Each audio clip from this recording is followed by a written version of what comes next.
It's a contemporary form of slavery, they call it slave labor. But they don't prosecute them cause it's how they make paper. When you rockin' that fly shit that's made in China by an 8-year-old child trying to feed his mama, he exposed to contamination and disease. And only 55% of them will get degrees. And the women have to try to placate the boss because of sex discrimination in the labor force. The slave master only let them speak in sign language, and they suffering from lung disease and eye damage. 14-hour shifts, 7 days a week, 2 shitty meals a day, very little sleep. Human life only worth 3 cents an hour. All human rights lost, no sense of power. What did 400 years in the grave pass us? Only the improved cleverness of slave masters. Is life worth living if you living in hell? When the mind is confined to a prisoner cell, and the lies they devise in a system that fell. But I expect the system to fail.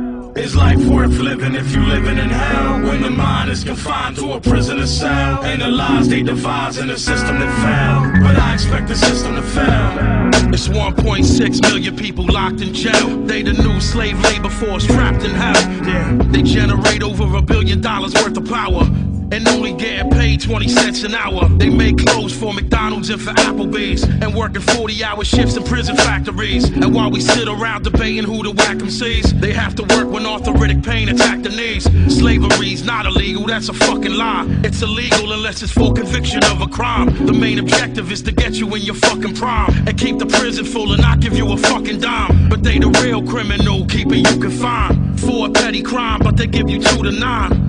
And ain't nobody there to protect you except a bunch of incompetent human rights inspectors. Is life worth living if you living in hell? When the mind is confined to a prisoner cell, and the lies they devise in a system that fell. But I expect the system to fail. Is life worth living if you living in hell? When the mind is confined to a prisoner cell, and the lies they devise in a system that fell. But I expect the system to fail.